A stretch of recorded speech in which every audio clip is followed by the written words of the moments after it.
Good morning. It's almost sunshine outside, I would say. It's getting into the early morning. I really appreciate the opportunity to address the body. I'm here to oppose this legislation. Through all the testimony throughout the night, I have been trying to think what else I can say to you that nobody else has said, because you have heard it all tonight, throughout the evening. But I think that I want to just put a few things in the table, a combination of my personal story and just a few things for you to consider. One is that you should be an instrument of love and an instrument that will change our society for better. I am the mother of 5 children. My oldest one was sitting in this table a few minutes ago. She's 18. My son was next to her, 17. And I have a 7-month-old at home. That is my youngest one. So you can see the span from newborn to college student. I'm really afraid of the kind of future my 5-year-old and 7-month-old could hope for with this kind of legislations that we have in front of us. I really have tried to nurture my children, to protect them, and to give them the ability to voice their fears, their needs, and to advocate for what they believe is right. And that is why they were standing here today. Actually, they dragged me here out of my home. Again, I was here at noon.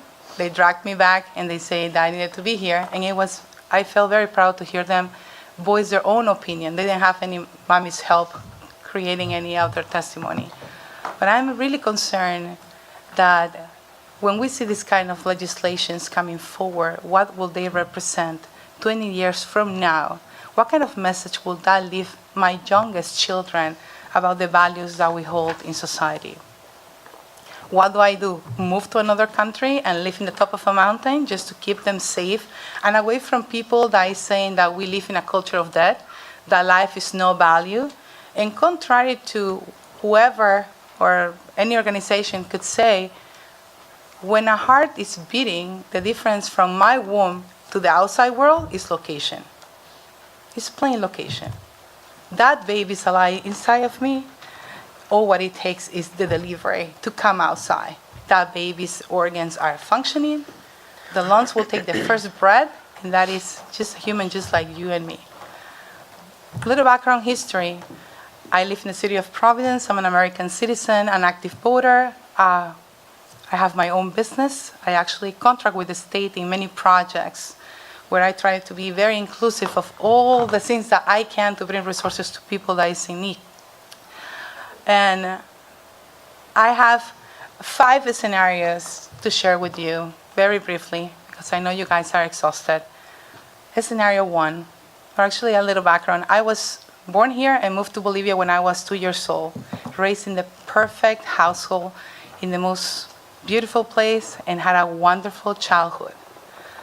Before I graduated from high school, in the school where I was, they showed us a video. They brought the 1,200 young adults that were graduating, and they showed us a video. It was called The Silent Scream. You can still find it in YouTube. They never went too deep into science and reproductive science, but they show us this actual video that shows you all the kinds of abortions that you can have.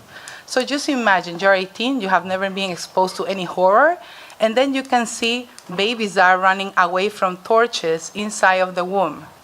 The children, these babies, were running away from that fire because some babies are burned inside of the womb. Others are just cut in pieces. Others are suctioned. And sometimes they forget and they leave some pieces behind. So as you can imagine, all of us, we came out of that theater horrorized of the simple thought of terminating a life. At the beginning, I say I'm the mother of 5 children. When I moved to this country back and I started my college education, I was a victim of domestic violence. And the day that I find out that I was pregnant with my child was after I had been beat up almost to death. I was 6 weeks pregnant and they only could give me Tylenol for pain. But in the moment that I saw the heartbeat, in that moment I fell in love with my child. All my pain disappeared. And I went through hell to be able to deliver my oldest daughter. and to make sure that she came to this world alive. Each one of my children had different situations, but my third child in 2016 died inside of my womb. I was 21 weeks pregnant. His heartbeat stopped, and I chose with my husband to actually wait and give birth to my child that was already dead because I wanted to meet him. And just like the lady that was here before, and she was talking about what happened to her in the hospital, I had the opportunity to hold my child, meet him, and give a respectful funeral to him and know where he's buried because he's a human being that deserves to be treated with dignity and respect.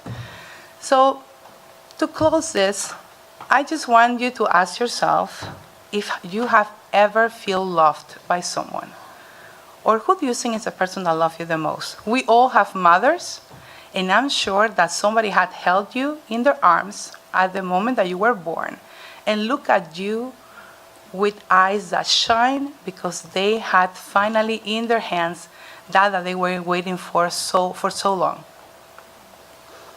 You are sitting in these chairs with the power that people like me that can vote have given you to make a better society for myself, my children, and those generations to come. I ask you to kill this bill in the floor and don't move it forward. You had young men that actually inspired me tonight that say you don't have to make a decision.